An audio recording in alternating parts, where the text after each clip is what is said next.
publicly and will be able to digest as we continue, because it then informs the next steps that we will be taking. And the next steps, speaking of which, I'd like now to call on one of the vision bearers in this respect.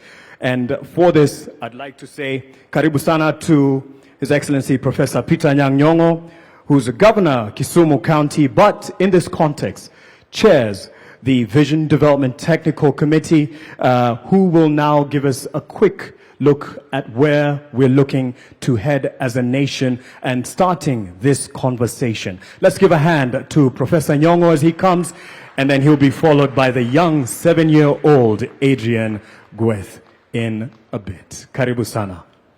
Makofi kwake akija kwa the rostrum as he approaches, just to give us his quick look at the future we aspire to.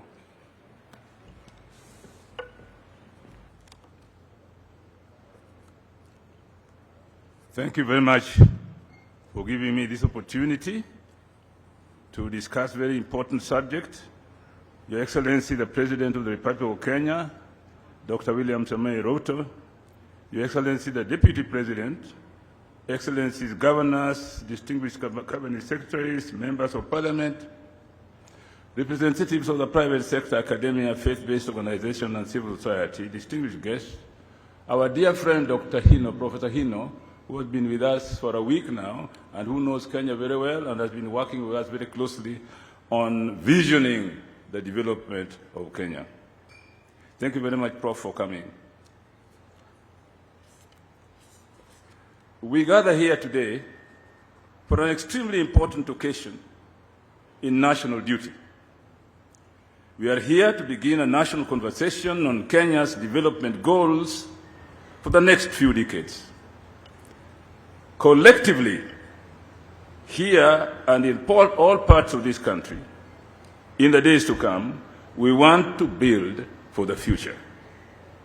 To build for the future, we must have a clear view of the future that we desire and commit ourselves to building it, block by block, until we achieve it.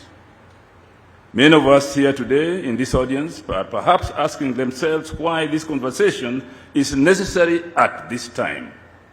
Why now?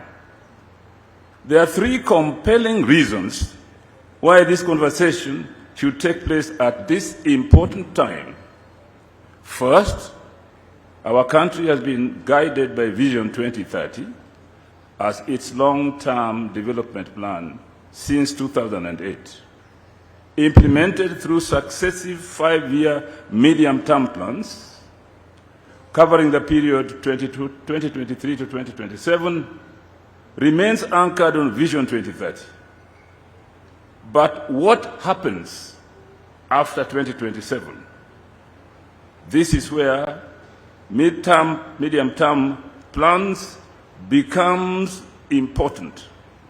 If Kenya simply develops another 5-year plan without first agreeing on the country's long-term destination beyond 2030, our planning process risks becoming another cycle of programs and projects without a sufficiently clear national direction. Vision 2030 was intended to transform Kenya into a newly industrializing middle-income country, providing a high quality of life to all its citizens in a clean and secure environment.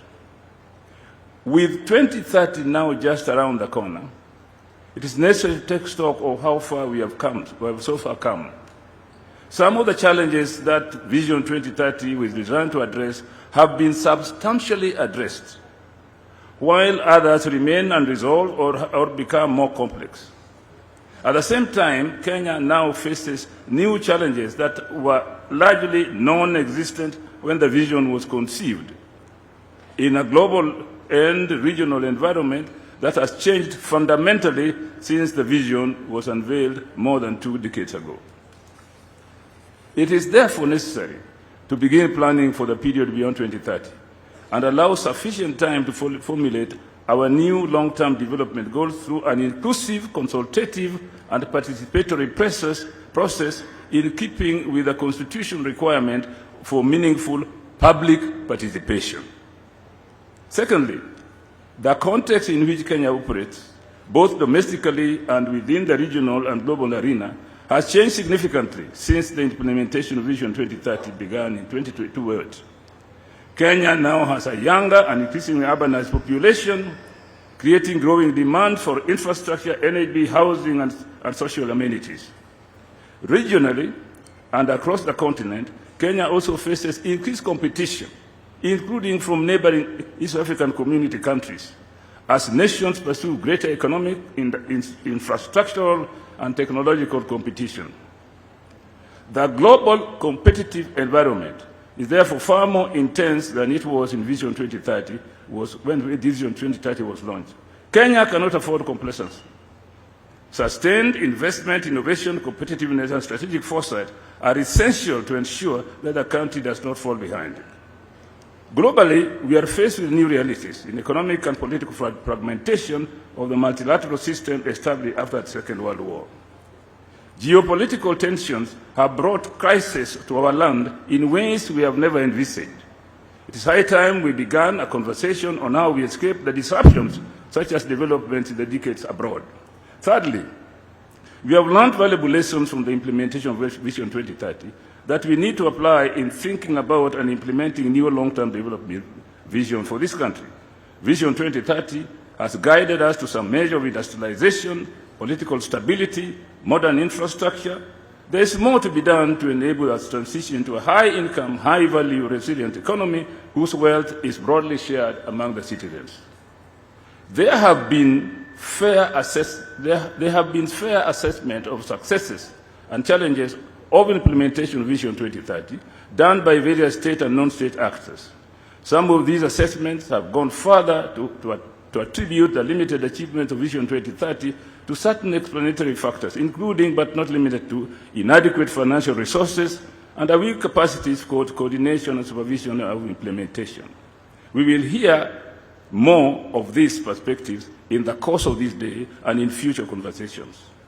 Ladies and gentlemen, let me at this point spell out a key feature of this conversation. First, it must remain a national and an inclusive conversation about Kenya. Despite the fact that general elections are due in just about a year, this conversation is not about the next general elections.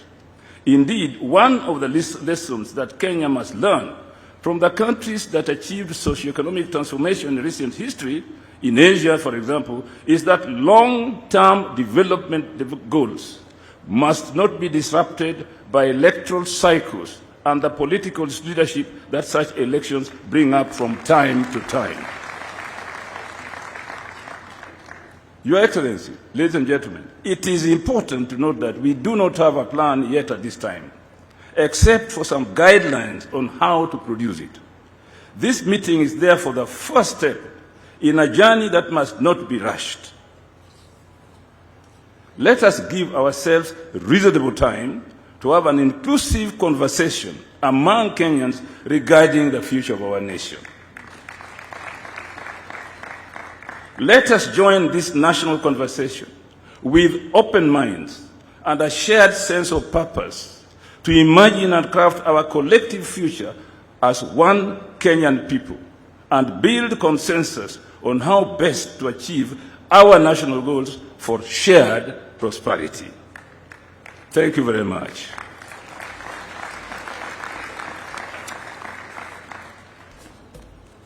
Mashallah, mashallah, msijifanye kama hamkunywa chajio ama